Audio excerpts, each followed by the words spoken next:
आज हम एक ऐसे परिवार वृक्ष को मतलब एक ऐसी वंशावली को समझने वाले हैं जिसने पूरी दुनिया का इतिहास और राजनीति बदल कर रख दिया। अक्सर हम इस्लाम, यहूदी धर्म और ईसाई धर्म को बिल्कुल अलग परंपराओं के रूप में देखते ना। हाँ बिल्कुल, और इनकी अपनी अलग पहचान और आपसी मतभेद भी हैं। सही बात है।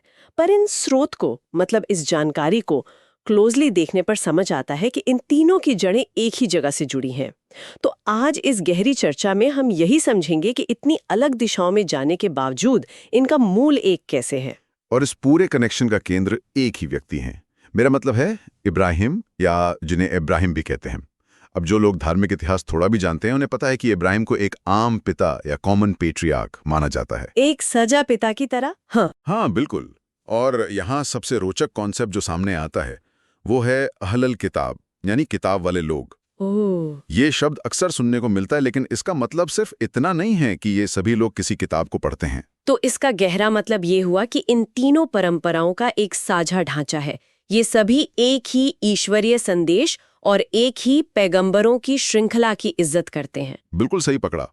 अगर हम गौर करें तो इन धर्मों का सिर्फ रक्त संबंधी नहीं, बल्कि इनका आध्यात्मिक आधार भी एक जैसा है। यानी लोग एक ही नैतिक दिशा शेयर करते हैं जो इन शुरुआती ग्रंथों से आती है। ये काफी दिलचस्प है ना? और जब हम इस ऐतिहासिक परिवार वृक्ष को खोलते हैं तो दो मुख्य शाखाएं नजर आती हैं जो इब्राहिम की दो शादियों से शुरू होती हैं। पहली पत्नी से जुड़ी शाखा। सही कहा। पहली शाखा उनकी पत्नी हजीरा यानी हेगर और उनके बेटे इस्माइल से आगे बढ़ती है।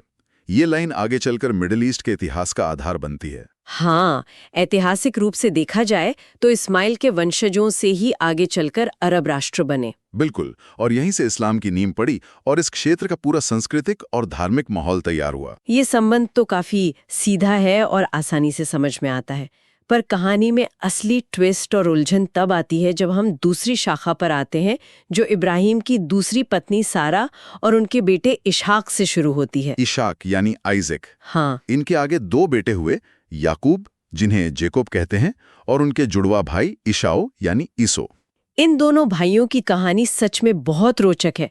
मैं पढ़ रही थी कि कैसे। हाँ, देखिए, याकूब के जो वंशज थे वो यहूदी कहलाए।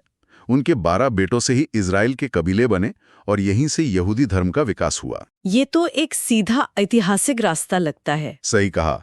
लेकिन स्रोत जब एसाऊ की बात करते हैं तो एक बहुत ही उलझा हुआ धार्मिक कनेक्शन बनाते हैं। क्योंकि आमतौर पर तो यही सोचा जाता है कि एसाऊ का रिश्ता सिर्फ एडोम नाम की एक पुरानी जगह से था ना। हाँ, पर हमारी जानकारी इस बात को आगे बढ़ाती है और एसाऊ या ईडोम को सीधे ईसाई धर्म से जोड़ती है। पहली बार में ये थोड़ा अजीब लगता है।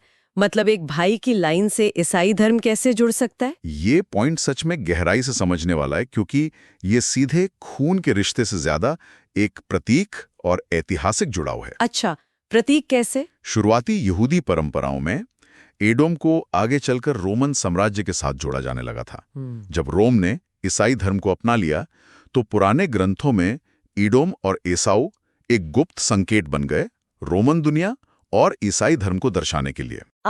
अब समझ आई बात। ये कोई सीधी छलांग नहीं है, क्योंकि रोमन साम्राज्य बाद में ईसाई धर्म का सबसे बड़ा केंद्र बन गया। इसलिए उन ग्रंथों ने उस धार्मिक फैलाव को सिंबॉलिकली ईसा के नाम से जोड़ दिया। एकदम सही। तो परिवार वृक्ष की शाखाएं सिर्फ लोगों को नहीं, बल्कि आगे चलकर अलग अलग साम्राज्यों और बड़े धार्मिक आंदोलनों को दर्शाने लगी थीं। ये जुड़ाव दिखाता है कि एक तरफ याकूब की लाइन से यहूदी धर्म ने अपना रास्ता बनाया और दूसरी तरफ ईसा और एडम के ऐतिहासिक हवाले से ईसाई धर्म की दास्तान लिखी गई। एकदम सही समझे आप। एक ही शुरुआती बीज से निकलकर इन परंपराओं ने दुनिया को बदलने वाले अलग अलग रास्ते चुने। ये सब डिटेल में समझने के बाद एक बहुत बड़ी पिक्चर क्लियर होती है मेरी नजर में।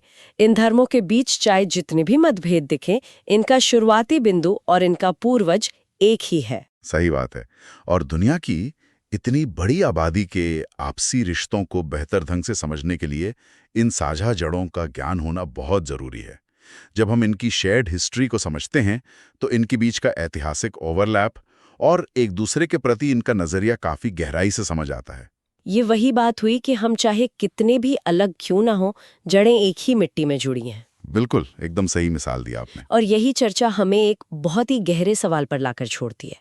अगर इन तीनों धर्मों की शुरुआत एक ही पूर्वज यानी इब्राहिम से हुई और तीनों उन्हें अपना मुख्य पिता मानते हैं, तो ऐसा क्या हुआ कि आगे चलकर इन अलग-अलग परंपराओं ने उन्हीं के संदेश और उनकी भूमिका की व्याख्या इतने अलग-अलग ढंग से की? हाँ, ये सच में एक सोचने वाली बात है। एक ही परिवार वृक्ष से निकलकर इनके रास्ते और सोच इतनी अलग कैसे हो गई? ये एक ऐसा रोचक विषय है जिस पर आगे खुद से पढ़ाई और शोध करना सच में एक हैरान कर देने वाला अनुभव हो सकता है। आज की इस गहरी चर्चा में बस इतना ही।